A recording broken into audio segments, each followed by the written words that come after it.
नमस्कार दोस्तों, आज आप लोग सुनेंगे गौतम बुद्ध की प्रेरक कहानी। एक दिन गौतम बुद्ध अपने शिष्यों के साथ कुटिया में बैठे थे। सभी शिष्य आज जानना चाहते थे कि मोक्ष कैसे प्राप्त किया जा सकता है। इसलिए उन्होंने बुद्ध जी से निवेदन किया कि वो आज मोक्ष पर उपदेश दें। शिष्यों की बात मानकर बुद्ध जी ने एक कहानी सुनाना शुरू किया। यह कहानी थी एक जल्लाद और भिक्षुक की। अपने राज्य का मुख्य जल्लाद, जिसने बहुत से गुनाहगारों को दंड दिया था, अब वह रिटायर होकर राज्य से बाहर एक कुटिया बनाकर अपना जीवन व्यतीत कर रहा था। उसे हमेशा लगता था कि उसने कितने लोगों की हत्या की है, वह कितना पापी है। ऐसे ख्यालों से वह हमेशा घिरा रहता था। वह अपना सारा दिन पश्चाताप में ही गुजरता था। एक दिन वह रोज की तरह इन्हीं ख्यालों में खोया हुआ खाना खाने के लिए थाली परोस रहा था। तभी उसको दरवाजे से किसी की आवाज़ आई। उसने बाहर जाकर देखा तो एक भिक्षुक खड़ा था। भिक्षुक के चेहरे को देखकर ही जल्लाद समझ गया कि भिक्षुक बहुत ही लंबी साधना के बाद आज उठा है और भूख से व्याकुल भी है। जल्लाद के मन में आया कि जिंदगी भर तो मैंने बस हत्याएं की है। आज मौका मिला है कुछ पुण्य कमाने का, तो इसे गंवाना नहीं चाहिए। उसने भिक्षुक को अंदर बुलाया और अपनी खाने की थाली उसे दे दी। भिक्षुक खाना देखकर बहुत प्रसन्न हुआ। भरपेट भोजन करके भिक्षुक ने जल्लाद से बातचीत शुरू कर दी। जल्लाद ने भिक्षुक को अपने जीवन की सारी कहानी सुनाई। उसने बताया कि वह कैसा काम करता था, उसने कितने लोगों को फांसी दी और वह सोचता है कि वह कितना बड़ा अपराधी है। जल्लाद की वेदना सुनकर भिक्षुक बहुत ही शांत स्वर में बोले कि क्या तुमने वो जीव हत्याएं अपनी मर्जी से की थी? जल्लाद ने कहा, नहीं, मैं तो बस मेरे राजा की आज्ञा का पालन कर रहा था। मेरा कोई भाव नहीं था उन्हें मृत्यु दंड या सजा देने का।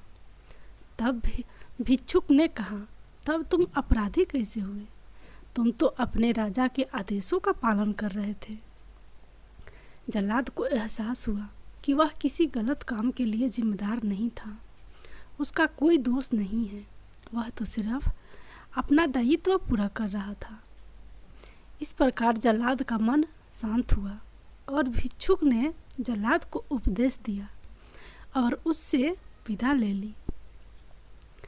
भिक्षुक को विदा करके जब जल्लाद वापस घर में आया, उसकी मृत्यु हो गई, जिसके बाद उसको मोक्ष प्राप्त हुआ।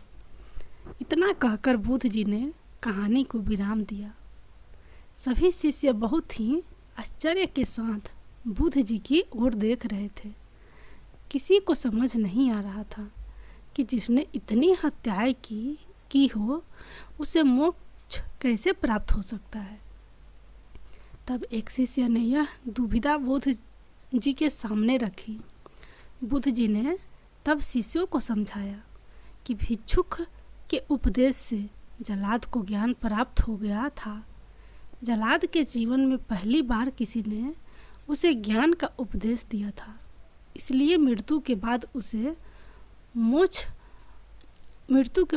मोक्ष प्राप्त हुआ। अपनी बात को विराम देते हुए अंत में बुद्ध जी बोले, बिना ज्ञान के 1000 शब्दों का उपदेश भी बेकार है, किंतु जब शांत मन से उपदेश का एक शब्द भी सुन लिया जाए तो वह ज्ञान देता है और ज्ञान से ही मोक्ष की प्राप्ति संभव है।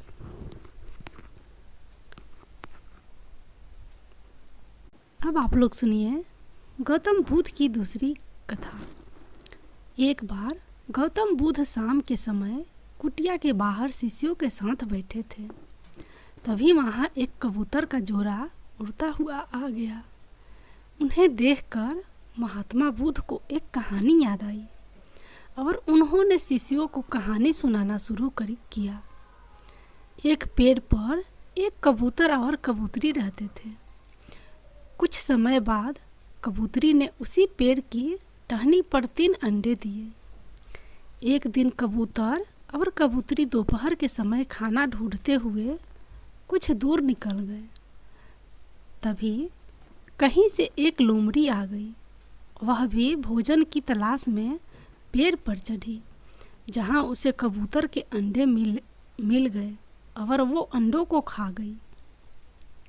जब कबूतर का जोड़ा वापस आया तो अंडे ना पाकर बहुत परेशान हो गया। दोनों को बहुत बुरा लग रहा था। उनका मन टूट सा गया।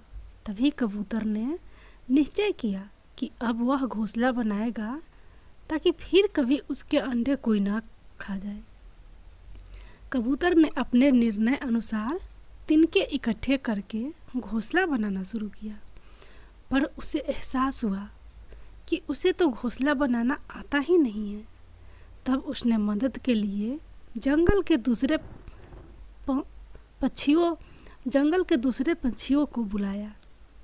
सभी पक्षी उसकी मदद के लिए आ गए और उन्होंने कबूतर के लिए घोंसला बनाना शुरू किया। पंछियों ने अभी कबूतर को सिखाना शुरू ही किया था कि कबूतर ने बोला कि अब वो घोंसला बना लेगा। उसने सब सीख लिया है। सभी पंछी यह सुनकर वापस चले गए।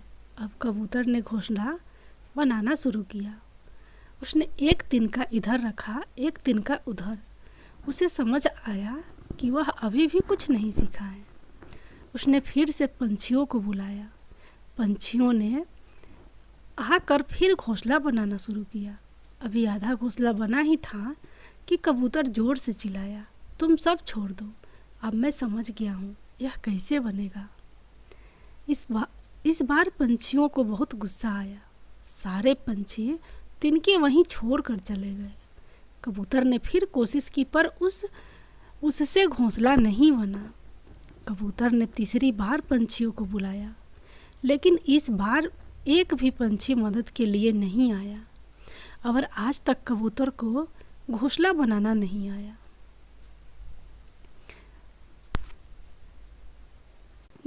गौतम बुद्ध जी की इस कहानी ने बताया कि हमें जो काम नहीं आता हो उसे किसी की मदद से पूरी तरह सीख लेना चाहिए।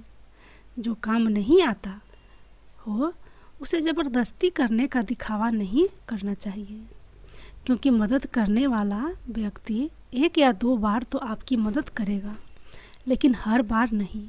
इसलिए किसी की मदद का सम्मान करते हुए वह काम पूरी निष्ठा के साथ सीखना चाहिए।